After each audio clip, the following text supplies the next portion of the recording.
We still do 7 NUFC Matters show a week for free. But if you want to help support NUFC Matters, then there are a few ways of doing it.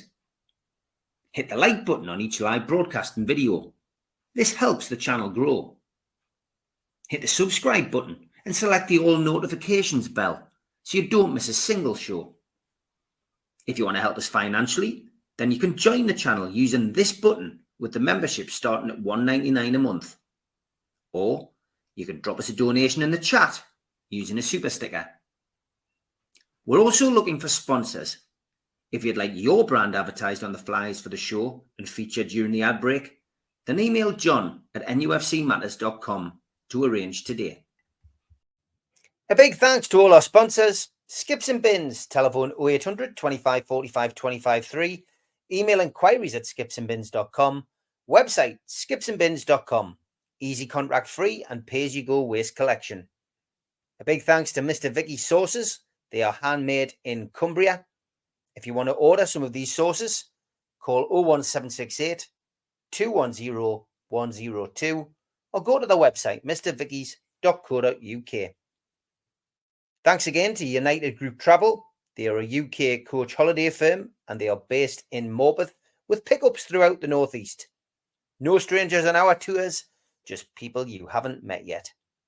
They're on Facebook. They've also got a website, unitedgrouptravel.com, or give them a call 01670 632 460 or 0791 666 4174 or 07957 141 654. Big thanks to Darren Baldwin Funerals. They're an independent funeral director based in Gateshead.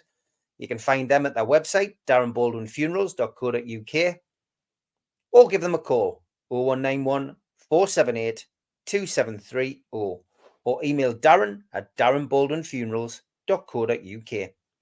Big thanks to Neil and the lads at Media Arts for all the help with the video side of things. And a big thank you to New Workwear. You can find them at newworkwear.com. If you want to help the channel, then please subscribe. Hit the subscribe button underneath today's video. Hit the thumb up, which helps you like the video, and please click share and share it to your other social media. We're also available as a podcast on iTunes, Spotify, and other podcast providers. If you want to help the channel, you could take out a one-off membership. You get a cup, a pen, a membership card, and a scarf. It's a £25 one-off fee, and you can go to nufcmatters.com and click membership, or put your smartphone over this QR code, and it will take you straight there. We also help the food bank on this channel. If you want to help the food bank virtually from wherever you are in the world, click on nufcfansfoodbank.co.uk and it takes you to the match day bucket and you can make a donation no matter how big or small. I'm also involved in the Northeast Footy Breakfast Show. You can find us on the toonuk.com. I do Monday to Friday with Ted, the Sunderland fan, and Rye, the Borough fan, and Radio Dad Dave. Lots of fun, 7 till 9 every morning. Give us a listen, you'll not regret it. We also help support people in the area who are putting events on. An evening with Nobby Solano takes place on the 19th of January at the Tyneside Irish Club. And an evening with Peter Beardsley takes place at the Tyneside Irish Centre the week before, on January the 12th. Tickets for both events are available on Voucher and would make fantastic Christmas presents for anyone of a black and white persuasion.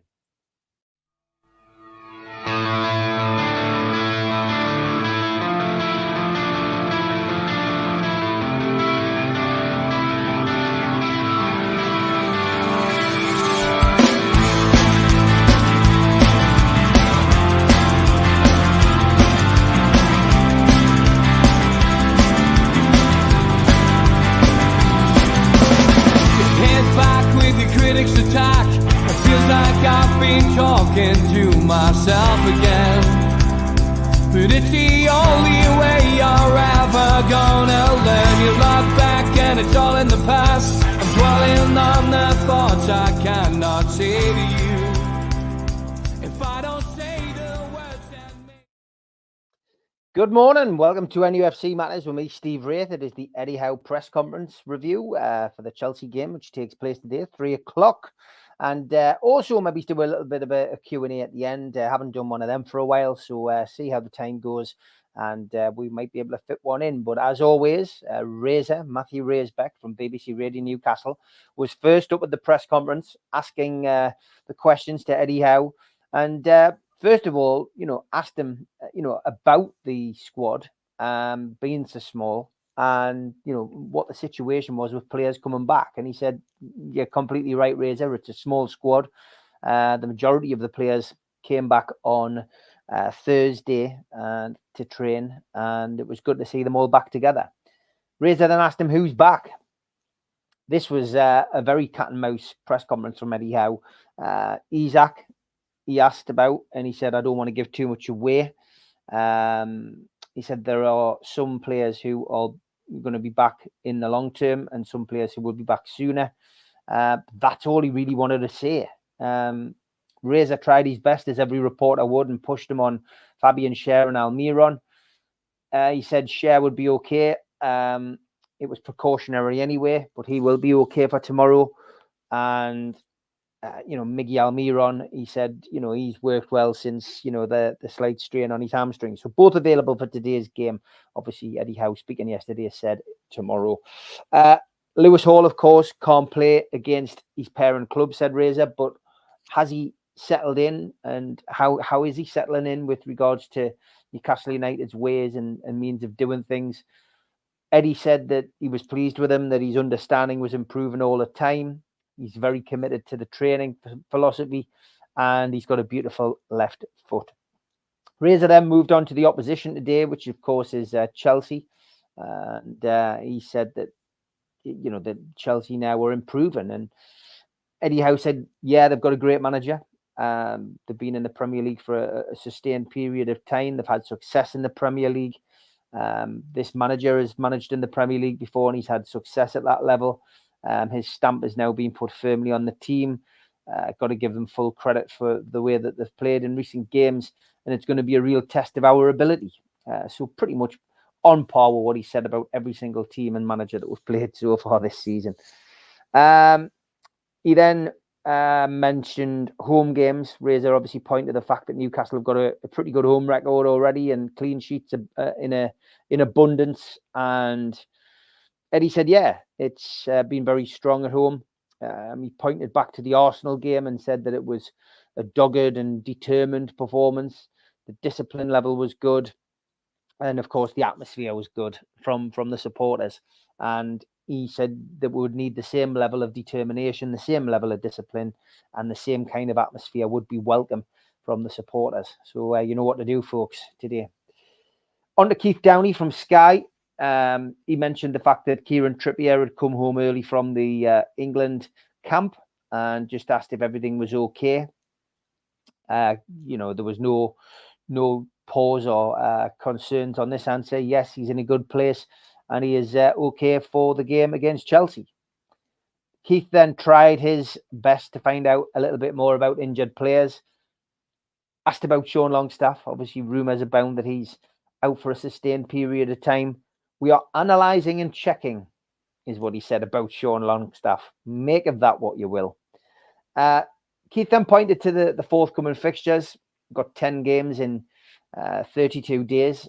He said, is this going to be the biggest examination of the squad to date? And Eddie said, look, we looked at this at the start of the season. We looked at the plans for, the fixtures and when they would fall. And we looked at December and we knew that it would be tough and we knew it would be a tense month.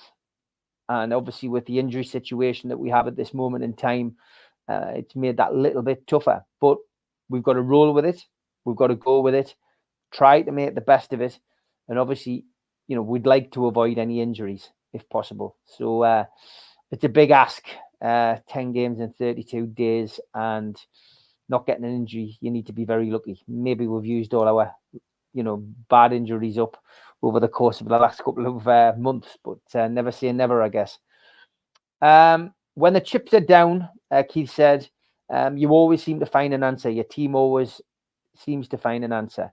and you've obviously struggled for players over the last few weeks, but you've still managed to get the results. Does it feel like that to you? Eddie said yes. Every game though is a chance to answer someone or something.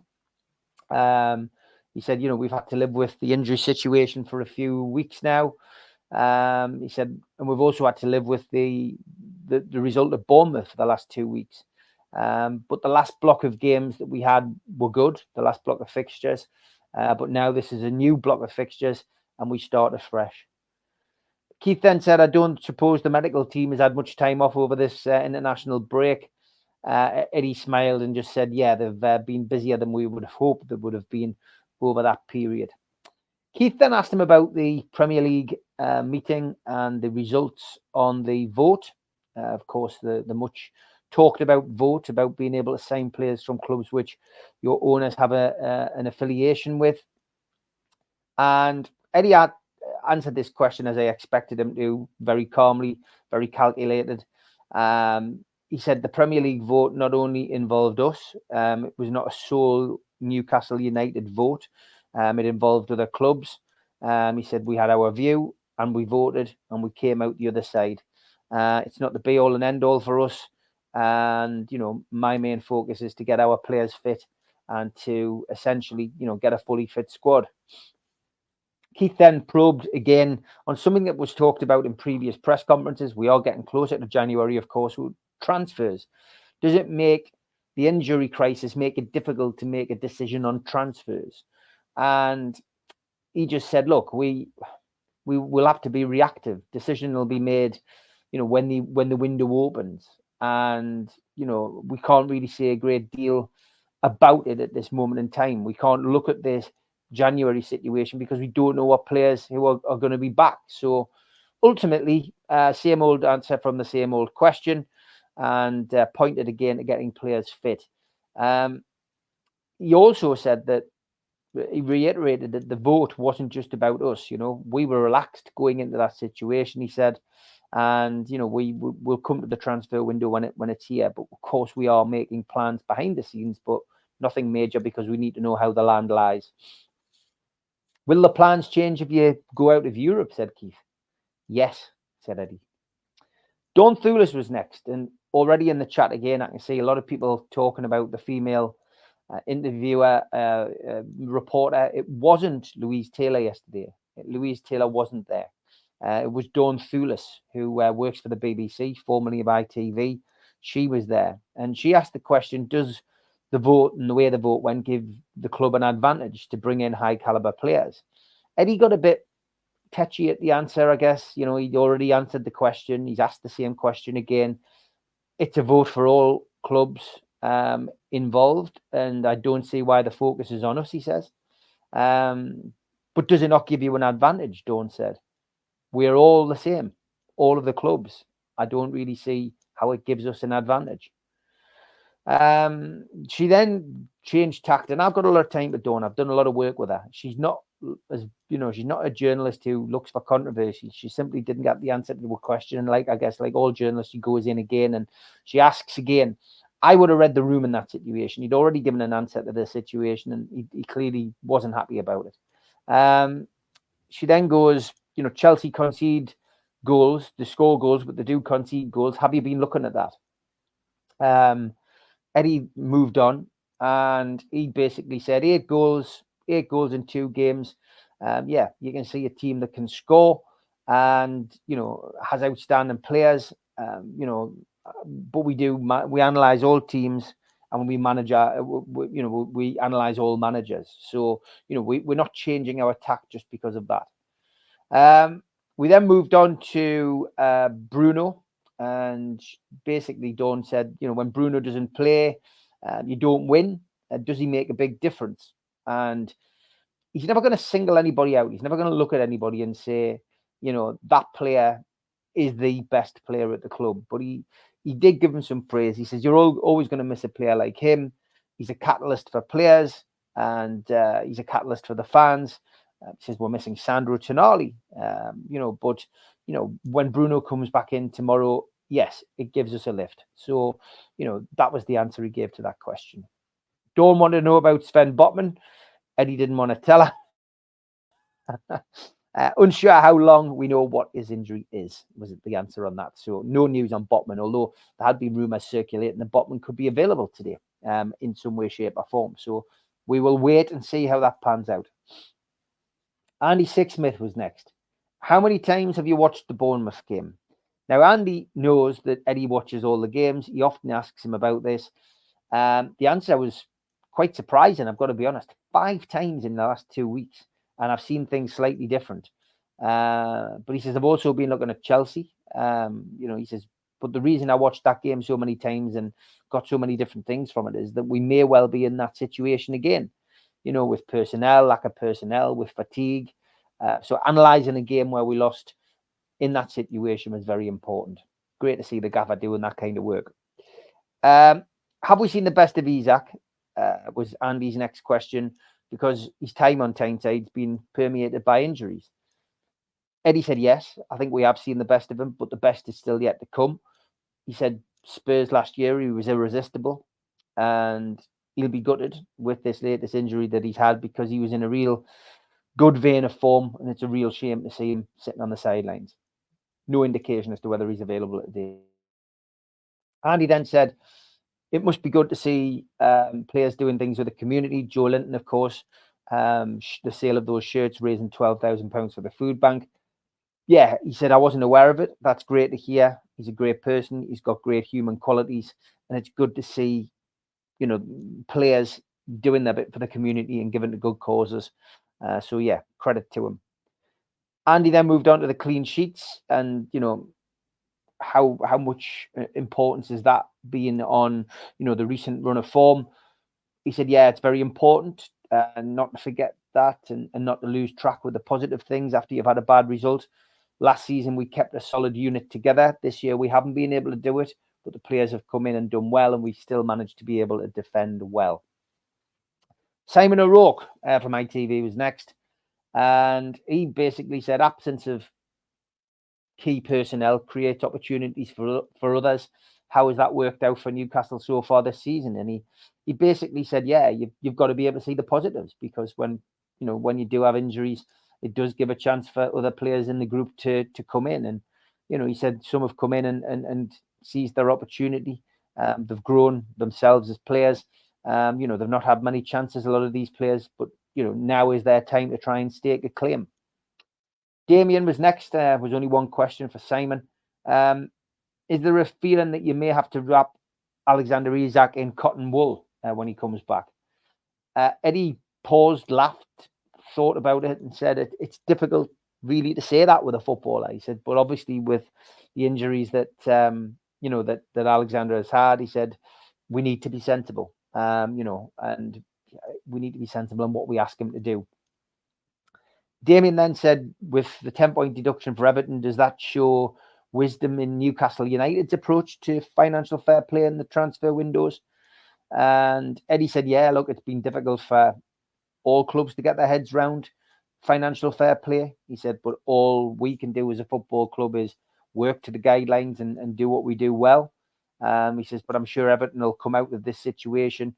They've got a great manager and who has experience at that level and that end of the table, and I'm sure that he'll get them out of that situation. Craig Hope was next from the Daily Mail, mentioning the fact that the Daily Mail newspaper have launched a campaign to stop abusive referees. What was his take on that? Dodgy ground, I guess, for Eddie because of the recent Arteta stuff in the Arsenal game, but he swerved it well again, just saying you could ask every manager. They would tell you that they don't want to see that kind of thing happening with referees. He said, but ultimately, the other side of it is the emotion and the pressure that managers find themselves under, and you get a reaction. He said, you're obviously going to get a different reaction from a manager if you ask him a question straight after the game to if you ask him a question 3 days later. And, he said, I do think that we all need to work together to improve the referee manager relationship globally, and perhaps there needs to be more severe punishments handed out to those who abuse referees. Callum Wilson was next on Craig Hope's agenda, wanting to know how he was. again, just trying to get an insight into whether he's going to be coming back anytime soon. 2 words again, slightly unclear. Scott was next. Scott Wilson, I think, from the Northern Echo, and he asked about the January transfer window. Says in some January transfer windows you build on a squad, and it's part of the process of building your team up. In other transfer windows, it's about trying to plug gaps that have been created and fight fires almost. Are you going to be focusing on the latter in this window? Just a different way of asking the same question that other people have asked, and ultimately, he just said, "Look, I don't know. As I sit here now, the squad could look stronger, but we don't know against the team at the moment. And making short-term decisions isn't something that we're gonna do now. We'll have to look at where the squad is in January." So same answer to the same question. Simon Bird jokingly asked, "Is he watching clips or the full match when he watches the game against Bournemouth 5 times?" And he looked at Andy Sixsmith and blamed him for this because it becomes a little bit of humour in the press room. He said it's the whole game. He says it's done with a view and a way to see different things, and I look at different things in a different way, and to make the team better. How does it feel stewing on a defeat like that for 2 weeks? He says, "I don't think we look at it and stew on it." He says, I look at it from a professional point of view. We fell down on a lot of things that we normally do well. It's not an overreaction. It's just, I guess it's just doing his job properly. Do you feel better? Now after you've watched it and you've identified where the issues are. And he just said, "I like to look to the future and I never look backwards." Lee Ryder was next. Asked him about Steve Bruce's comments on Sean Longstaff, which of course Brucey has once again been making his mouth go about Newcastle United. And as always in these situations, Eddie Howe answers with, I'm not aware of the interview, so I can't comment. And then moves on to a rhetoric where he praises Sean Longstaff, again, which is great management, great press conference. Sean's been outstanding, found him very passionate since we came to the club.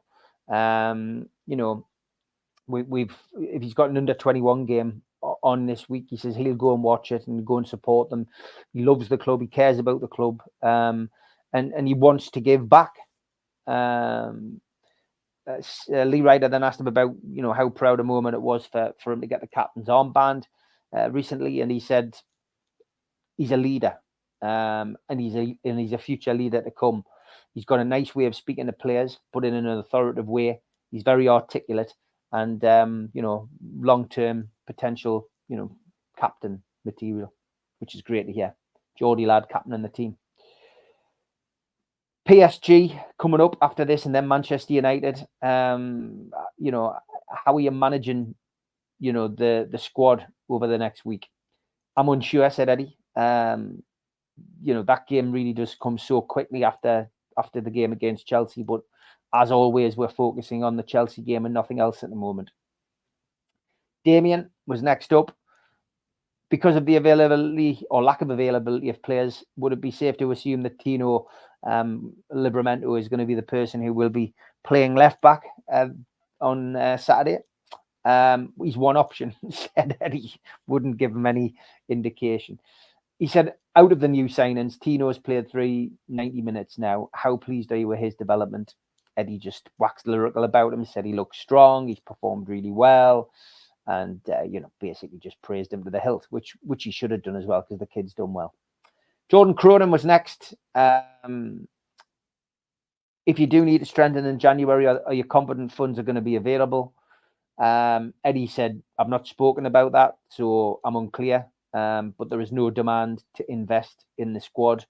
That wasn't the plan for January, so it'd be interesting to see what they do. One would imagine, me speculating here, but they would invest at least in a couple of loans to get them through, depending on the injury situation. But no plans to invest was what Eddie said on that. Jordan asked him how Harvey Barnes was doing. He's on track from the original injury, but I can't remember what I said the return date was, he said. Again, playing it very close to his chest. Martin Hardy next. How important is it for a manager to stay calm after a game? again, trying to lead into that whole Arteta argument. Eddie just repeated what he said earlier, that every manager will say, yes, it's important, but emotions and pressures play their part in each game. And, he just pointed back to the fact that, if, a camera's put in your face a minute or two after the game, you're going to say one thing, but, 2 or 3 days later, you're going to say something a little bit more measured. Would Newcastle consider signing anyone from Saudi now that the Premier League vote has gone in the favour of those clubs who could essentially sign players from clubs that their owners are associated with? Not in our thoughts at all to sign anyone from Saudi, said Eddie. And we will react if we feel the squad is short in January. Martin then asked him about Nick Pope and his great run of form at the moment, and does he get the respect he deserves from the club and from the country? And will he be disappointed if, will he be disappointed that he's lost his place in the England squad? Eddie said he certainly gets it internally. He gets respect internally. He commands respect because of his magnificent performances. But he said only Nick can comment on that situation with England. Chris was next and asking about Lewis Miley and have you had to accelerate his progress through the ranks because he's now made his professional debut in the league and in the Champions League. He said about him that, it's difficult for him, or has been difficult for him, because he's had to come back with limited training from a bout of glandular fever. He says anyone's had that will tell you how bad it is. He says, but I've seen a great level of maturity in him. He played against Bournemouth as well, which was a difficult team performance to be involved with, but he's shone, and he's a top talent. He's going to have an amazing career in front of him, but he is still learning. Do you see him as part of the first team group now? Eddie was 100% sure on that. Yes, of course he is, and he's a very important part of our first team squad. You signed a few players that could be versatile in the summer. Has that helped with the current injury situation? Was the next question. Yes, he said it was, it's been important for us to find players that are versatile. He says, but essentially, I don't like to play players out of their role, their strongest role. He said, but we might need to do that again over the course of the next couple of months. Kieran was next. Has the focus of this Premier League vote being a Newcastle vote irritated you?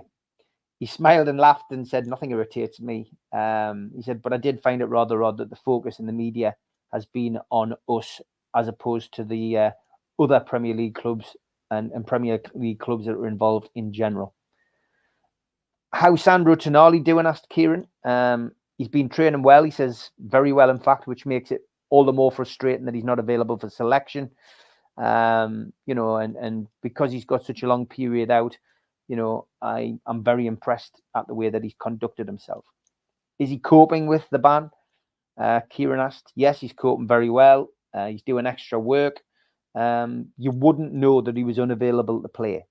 It's the best that we've seen of him in training over the course of the last few weeks. So good news on Tonali, just a pity we can't play him. Oscar was next from the Sun, asking about Isak and Wilson. Just a comparison between them and what does Isak bring that maybe Callum doesn't. He's not going to badmouth somebody like Callum Wilson or Isak, is he? So and they have both got different styles. So he just said that they're both different players. Their core is talent, and they both work hard and score goals.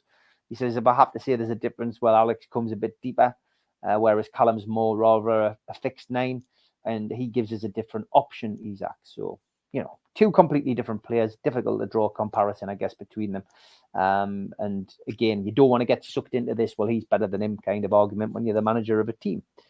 How big a boost is it for Isak to know that he's, going to be the main man over the next couple of weeks with if Callum is going to be out? Alex is focused. He's a focused individual. He rarely shows emotion, but he shows a good level and consistency, and he's very determined to do well. He says, but on the training ground, I see a real camaraderie between him and Callum. Would it be fair to say that he's learned from Callum? I'm not sure about that, said Eddie, but they both look at each other as top players. So that was your that was your press conference from yesterday. Spenny, if you're still in the chat, I've just seen that message there. I could probably get you on, mate, if you want to jump on. Let us know. Just go through some of the comments now, and I'm prepared to stay on a little bit longer this morning. Probably up until 11. Morning, Tom. Morning, David. I hope you're well. Morning, Les. Hope all's good with you. David, I agree. The first 11 should be fine, but not much to make a difference from the bench today.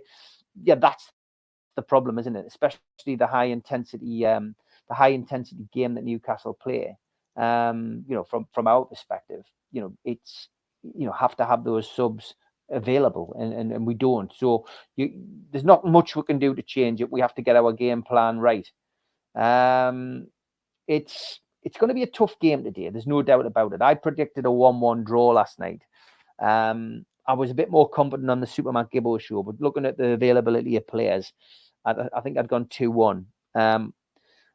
I just think it's a 1-1 draw today. I really do. What's your thoughts? Stick your predictions in the chat. I'm just going to send Spenny the link and see if he can jump on, because he was at the meeting the other night. And there we go. I can stick the link in the chat. So Spenny, if you're there, jump on. I'll stick the link in the chat. I think it'll be 1-1. I think it'll be a tight game today. Oh, Spenny's going to come on, so bear with us, folks. I need to get the link and stick it in the chat and keep an eye out for Spenny jumping in. There we go. That's on there now, Spenny, if you're listening. Morning, Shez. I hope you are doing well. Morning, Roger. I hope all is well with you. Philip Shuttleworth says, morning, everyone. Looking forward to today's match. 2-1 win. Yeah, that's what I went with originally. But ultimately, it's a tough game. This Chelsea are in good form, 8 goals in the last couple of games, albeit one against a team with less men. But yeah, it should be interesting. Okay, I'm going to bring Spenny in. Good morning, Spenny. How are you? All right. Good to see you, mate. Good to see you, mate. So we brought you on, mate, because obviously we were talking on the Amigos last night about this We Are United meeting. So you were there. You were one of the lucky fans to be handpicked to get along there. So just give us an insight into what it was like for you and what you can tell us. Well, first it was the commentator for Newcastle with the live games, and he was doing the presentation of the game and doing the question and answers. And Darren Hales came on, did his blah blah blah about overseas fans getting more in, and then he mentioned the stadium, and he was what I come across the way he was saying is that we're going to build a new stadium rather than extend it St James's Park. The way he was talking, I think I tend to agree with him, because obviously people won't get moved out the seats and that sort of thing when they're building St James's Park, and then when the stadium's complete, we can just transfer it over to the other stadium. So I think that's a good, the best idea. We're going to expand St James's Park. Hopefully it's near where we are now. Maybe it's Leazes Park, hopefully. And after that, Eddie came on with Shola Amiobi and the women's head coach as well. And there was questions mainly for Eddie, and he just, all the questions from like the people who were watching online who got through, and the people who was in the event itself. A couple of questions. One question was how have you settled in the Northeast when he's moved up here? How do you think, because a lot of people say the Northeast is a terrible place to live, which they haven't even been in the Northeast. And he says, oh, I love it up here. I even go to the beach every weekend with the kids when I've got a game on, and I love the area, and it's so welcoming, the fans and that, and all this. The women's coach came across very well as well. I thought was very impressed with her, how she answered questions as well. It was just a shame none of the questions were for her, and I felt a bit sorry for her as well. After that, Darren Hales came on again with the CCO. What do you call him again? Peter Silverstone. Oh, he disappeared. I'm sure he'll come back. Maybe he's on his phone and his phone's rang. That could be the situation. We'll wait and see. I'll bring Spenny back in when I see him back in this. We're up to Peter Silverstone. Remember that. Morning. Hope you're doing well. Reese is. How are you? Bruno Alexander Isaac stop for Newcastle. He feels they're going to win, which is great. I hope you're right. I'm still convinced Dan Ashworth played the Press and the Premier League, says Les. Okay, there's Spenny's back. Okay, so you got up to Peter Silverstone, Spenny. Peter Silverstone arrived. He came on with Darren Eales and Dan Ashworth was there as well. And the questions were mainly about the tickets, the problems with the tickets we're getting and all that. And all he was saying was this fans meeting we're going to organise when we've got a board going on. And the first four will be obviously representatives of NUST, the Pride one, War Flags, and the disability ones.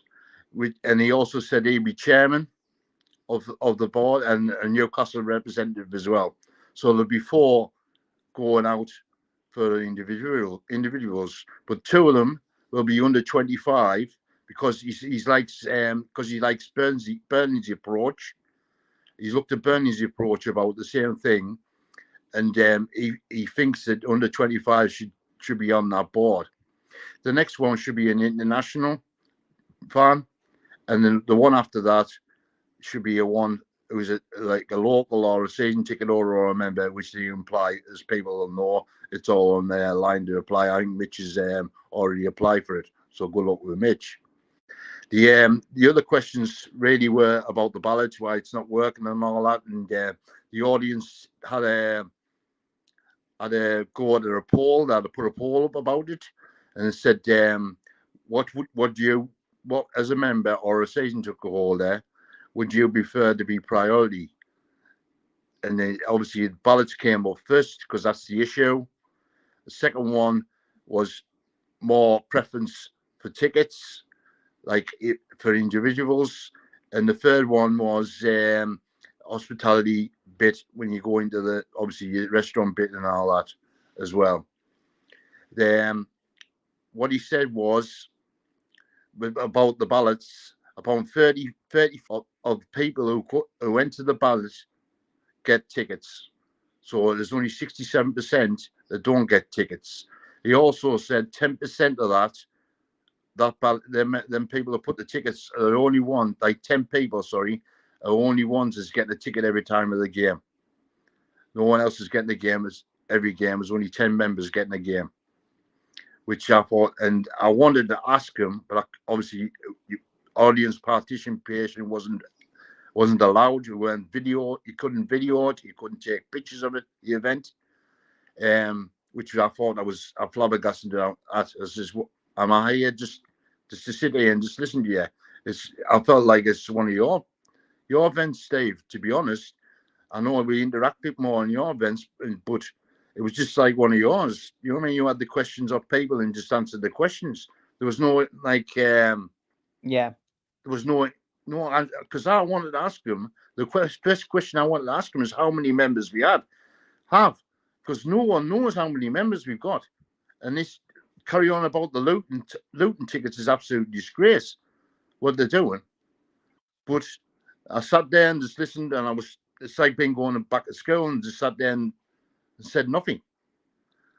Anyway, after that, we were talking about merchandise and all that and what they would do with the club shop. They said they looked at Dortmund, and they said the Dortmund club shop, because when they were over there, and unbelievable how big it was and all this, and what they had in stock to sell was unbelievable as well. So they're looking at the Dortmund image as well, and he also mentioned that Dortmund had 185,000 members in, and all they get at the moment is a magazine, a badge, and something else every month. So hopefully that's what we get. We get the priorities of tickets like we do.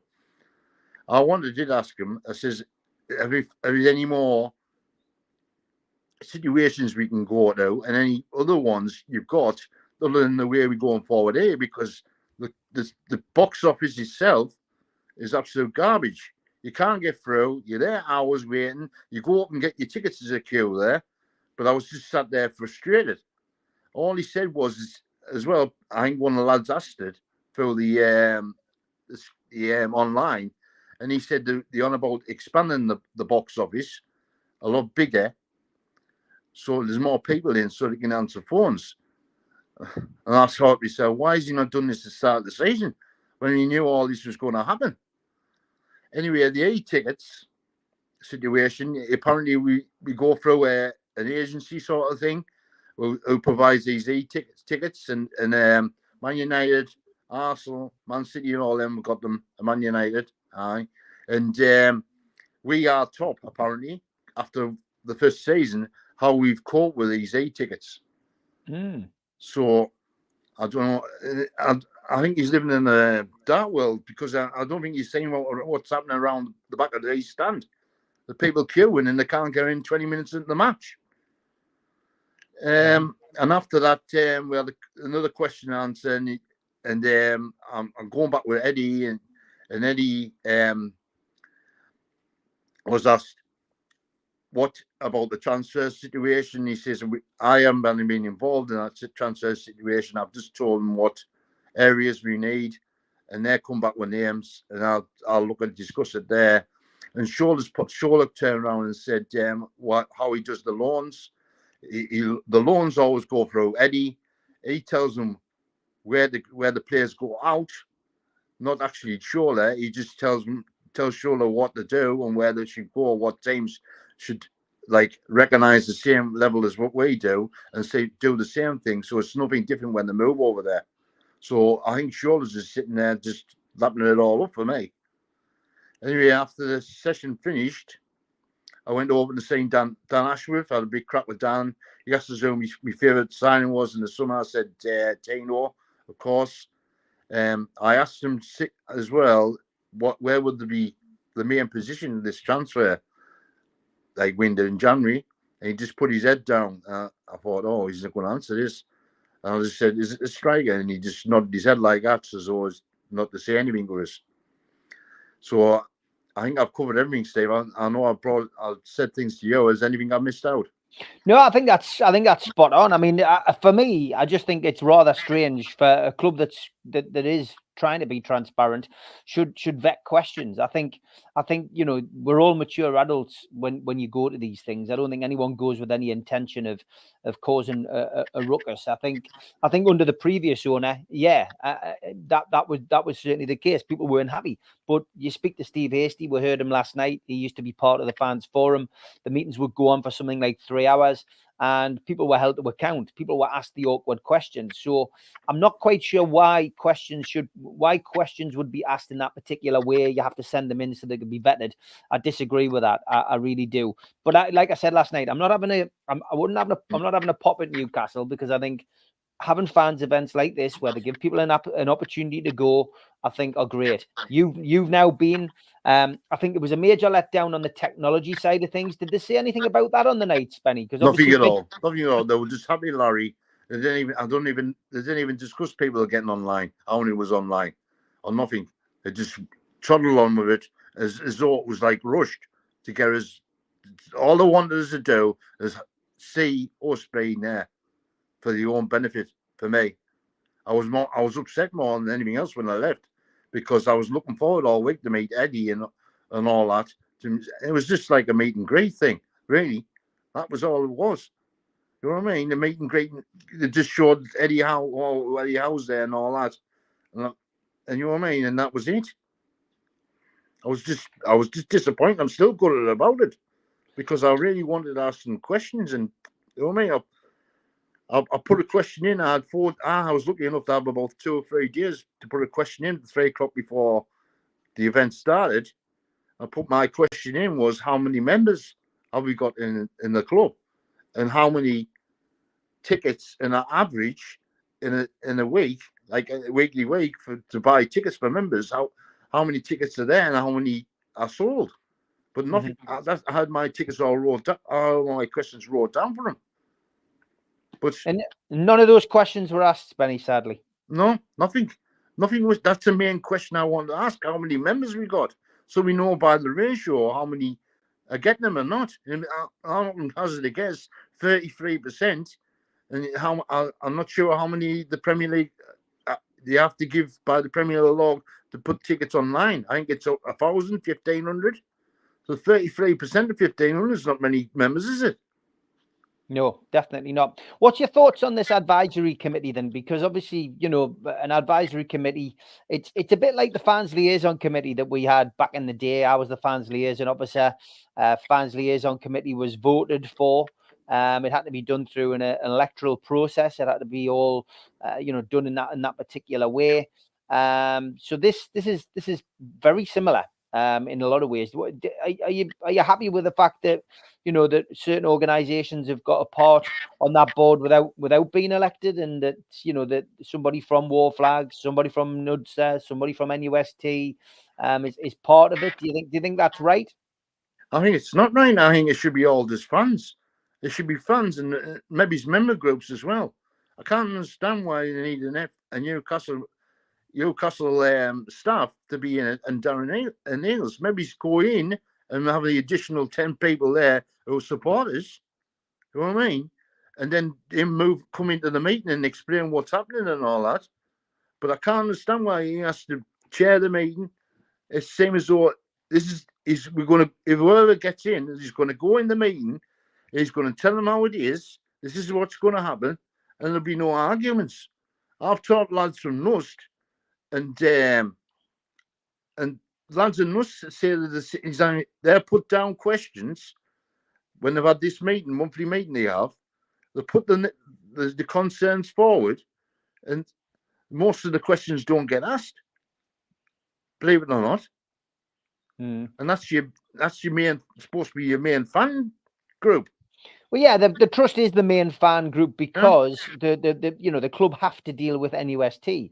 It's in the Premier League rulebook that if there's a trust affiliated to Newcastle United, then they have to have communication with them a certain amount of times in a season. So, you know, the trust really need to put their questions forward from the membership. I think the problem sometimes is that, you know, people from the supporters. Like supporters as a whole would like stuff to be put out there on behalf of them, but they're not members. So, you know, the trust will only respond to their members, and then they put the questions forward. But look, I know that happens. It happened under the previous regime. Questions are just questions. Some questions are put forward, others aren't, and it depends who's at the top of a particular tree, I guess. But for me, what I don't like, Steve, is these. I don't mind some of the lads on NUST. They're doing a good job, some of them. But the ones that some of them are using social media as a thing for being on NUST, and they're getting these tickets, which is bang out of order. It infuriates me, this. They're getting tickets and they're getting boxes, while others are scammering around trying to get pity tickets. I mean, I've seen a bit of to and fro on social media. I can't say whether people get freebies or not. And I've got to be honest, I'm not bothered. I'll pay for my ticket and I'll go to the game. Same as you, mate. But you know, we've got no physical proof that happens. So I would be wary of. I would be wary. I would be wary of accusing people of that. But I have seen people going backwards and forwards on social media about that. And look, if people are on a few freebies, then you know it's wrong. But let's skip away from that and get back to the just get back to the advisory committee.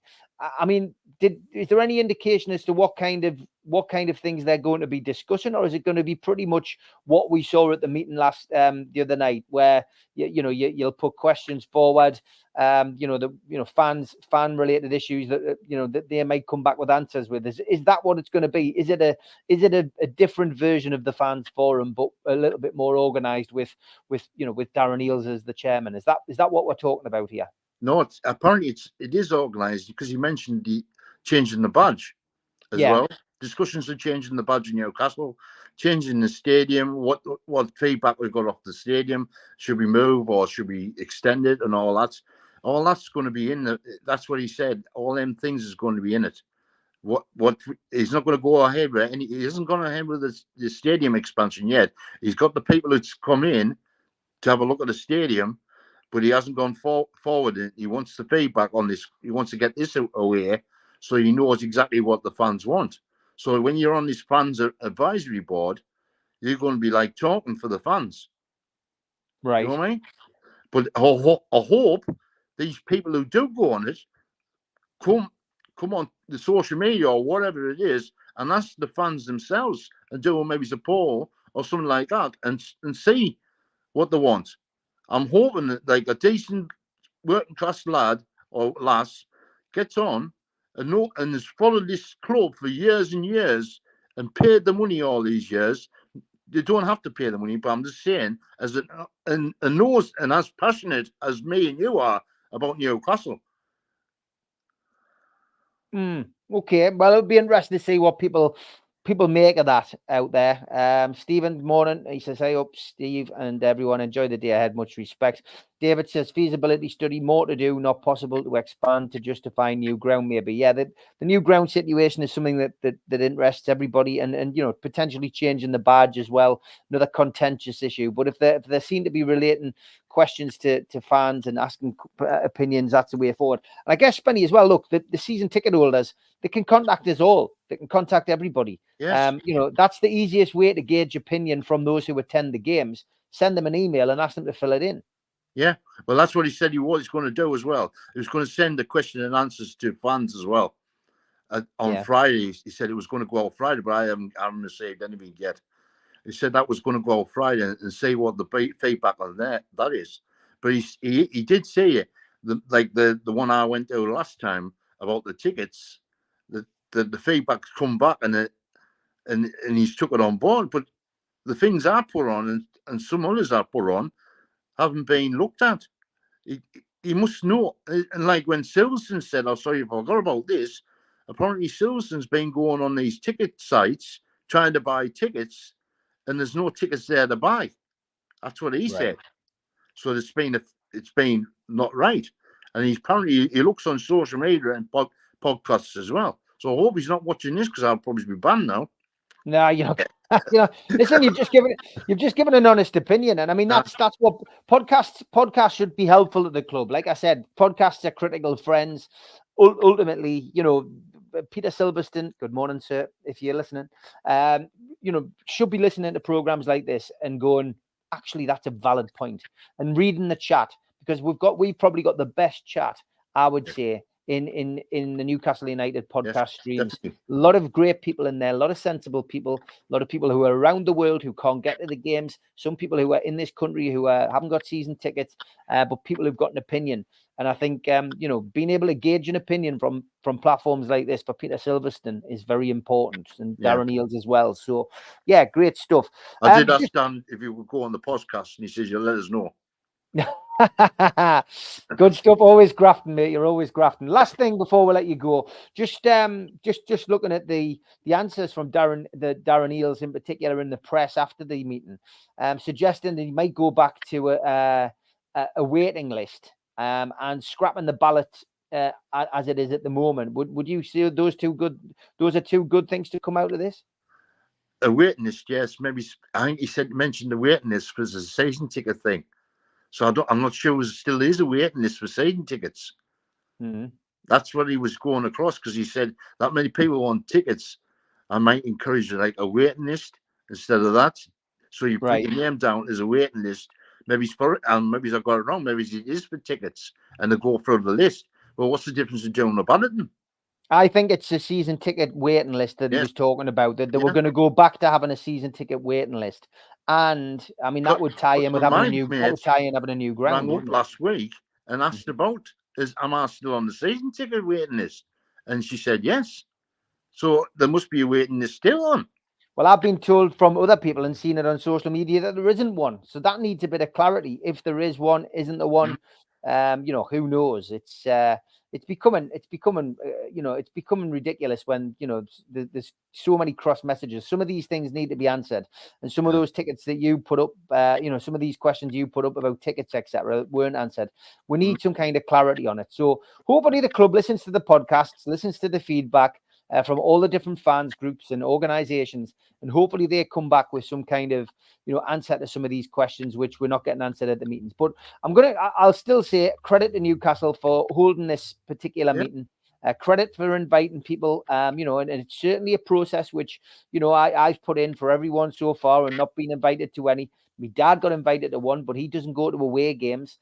So he chose to opt out of that particular one. I must say that he's never been invited to another one since, never had an email to be invited to one since, which I hope that's not because he didn't, I hope that's not because he knocked the away one back and I think he's a time waster. But he wrote back and just said, I don't go to away games. So what use would I be going to a meeting like that? I thought it was the right thing to do. But yeah, listen, Spenny, that's been great insight. I'm glad we managed to get you on because ultimately I think that would have been too much for the fans forum. And anybody There's who still wants other bits, like say, but I don't want to. I crammed it in a bit. You know what I all mean? right. Well, listen, if we'll probably talk a little bit about it on Monday. So maybe if you can just keep those bits that you haven't discussed today in mind, we'll get you on the fans forum on Monday and we'll have a chat about them then. Okay, mate? Okay, mate. Thanks. All right. Thanks for coming on, mate. Enjoy the game. Cheers, mate. I'll see you up there, hopefully. Take care, pal. Bye-bye. Thanks to Spenny for coming on. And obviously, Newcastle United doing what they said they would do, communicating with supporters. But, unfortunately, some people not happy. Some people couldn't get online. And then from our perspective, vetted questions, really, let people put their hand up and ask a question. There's nothing wrong with that. If you don't want it to be when Eddie Howe and that's there, then bring them in, let them say their piece, but then get down to business with Peter Silverstone and Darren Eales. Don't make it look, secretive or whatever. Because as David Cook says, secrecy leads to speculation and conspiracy theories. And that is a really, really, really good point that you made there. Okay, Newcastle play Chelsea today. And as always, when I do these shows, I'll give an opportunity for Toon Stato, who you usually see on the Amigos, to let you, set the scene.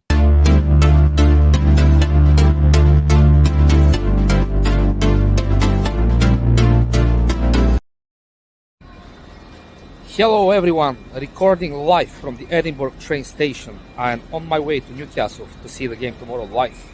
It's a 3 p.m. kickoff against Chelsea at home, and the start of the day is that Newcastle hasn't been defeated in 18 games under Eddie Howe when the game starts at 3 p.m. on a Saturday.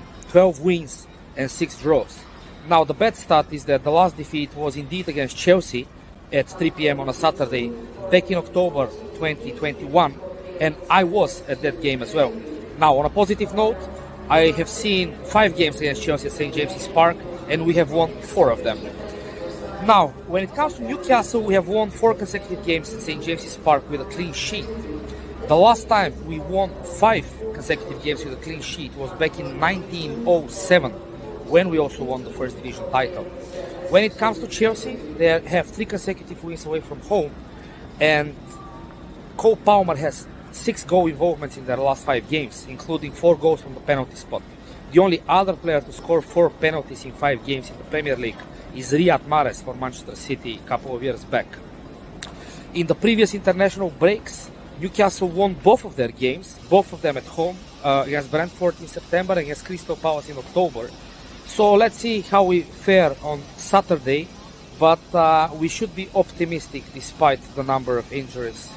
Away the lads. I'm just looking at David Cook. So see you all. Enjoy the match. Stadium. Stato's been in Edinburgh Station since yesterday. Trains these days. Yeah, that was yesterday's, as you know. Okay, thanks everybody for tuning in. I am still going to go with a 1-1 prediction. Enjoy the game, everybody, if you're going, and look forward to seeing you all tomorrow night, live 6 o'clock with Stu and Mitch, and possibly even Steve Hasty as well, if he's still out there, for the professionals. Take care, guys. See you soon.